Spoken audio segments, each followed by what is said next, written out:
Hey everyone, book 2 in the Kids in Miss Coleman's class is called Author Day. It would have been absolutely hilarious if the author was Anne Martin, but it's not. It's some made up nobody author. So that's really disappointing. They totally should have done a meta reference and have Anne Martin, or even like any of the ghost authors, Peter Larangis or Gabrielle Charbonnet or any of the ghost authors. It would have been so funny, but this book took the cheap way out. So the gist of the story is a famous author is going to visit Miss Coleman's class. And of course, he's Ricky's favorite author. Interesting, Ricky does not wear glasses in this book. So the timing on this has to take place in like the first month or two of second grade, because we know in Babysitter's Little Sister number 5, Karen and Ricky both get glasses, and Karen's wearing them in her school picture, which is generally taken in September or October. So this book has to be before that. So they are really compressing these stories. Karen is not wearing glasses either. Anyway, I'm nitpicking. This little second grade book is not meant for adult scrutiny. So it is Author Day, and I would love Author Day as a child. I would love it as an adult.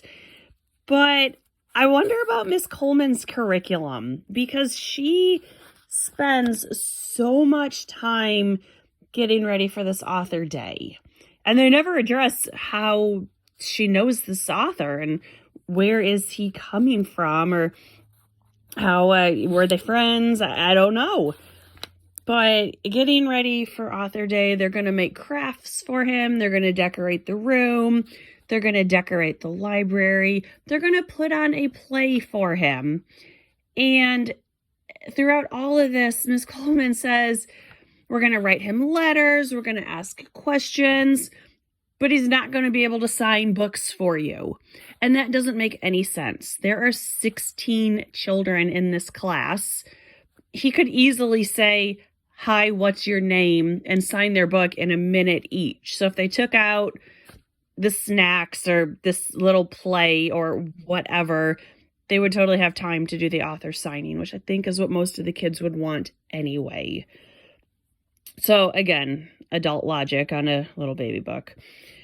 So one day they are reading in class, and it's a story about a puppy who darted across the lawn, and Ricky accidentally says he farted across the lawn. And that's funny. That is legitimately funny.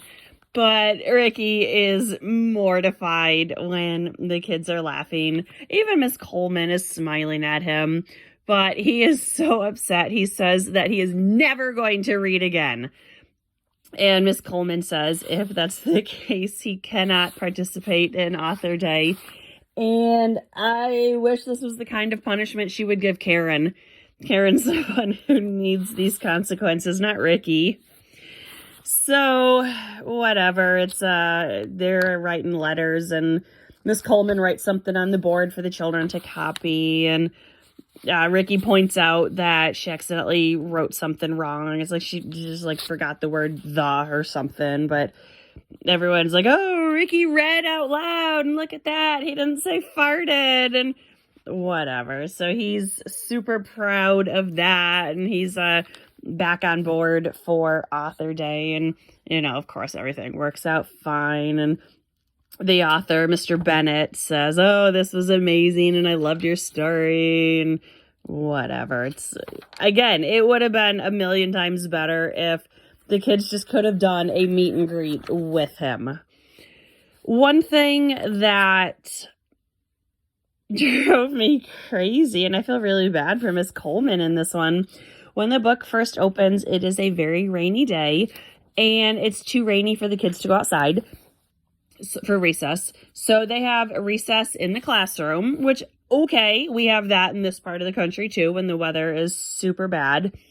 But poor Miss Coleman, she has to supervise recess. It's like, geez, doesn't this poor woman, like, even get 5 minutes to go to the bathroom? That's, that wouldn't happen at my school, I can tell you that. My principal would pull all the kids down to the gym, and she personally would supervise lunch if it meant we didn't get a break all day long. So, again, I question, has the author ever talked to a teacher for a book that's set in a school? She really needed to do a little more research. A lot of adult reviewers of the Babysitters Club series like to point out all the inconsistencies and how Anne Martin surely never had children because she thinks they're all perfect, and she's just out of touch with how real kids behave. So here too, just similar complaint. She's out of touch with what real school is like. I found it surprising that she was out of touch with what an author meet and greet would be. Unless this was kind of her passive-aggressive way of saying she's sick of signing books, in which case I'm not quite sure what to make of that. So this book is fine for second graders. There's very little Karen. So one thing I do like about this spin-off series is we get perspective from a lot of different kids. I think it would be better if each of these books focused on one of the kids in the class and we got that child's perspective, as opposed to every chapter or so getting a new character. But that's just preference. The two major characters in this one are Ricky and Natalie. So thankfully there's almost no Karen. It would have been a very different book if Karen had Natalie's role in this one, and that just would have been too much Karen. So the more we can minimize Karen in these books, the better. This was Author Day. It's perfectly fine for a second grader. The next one is, what is it? Class Play. Ooh, that one will be really exciting. I hope Karen's not the star of it. I gotta quit hating on Karen. I'm being so negative. The kids in Miss Colman's class, number 2, Author Day. It's fine. Second graders would probably like it. First graders would probably like it too. So that's it. Thanks for watching. Bye.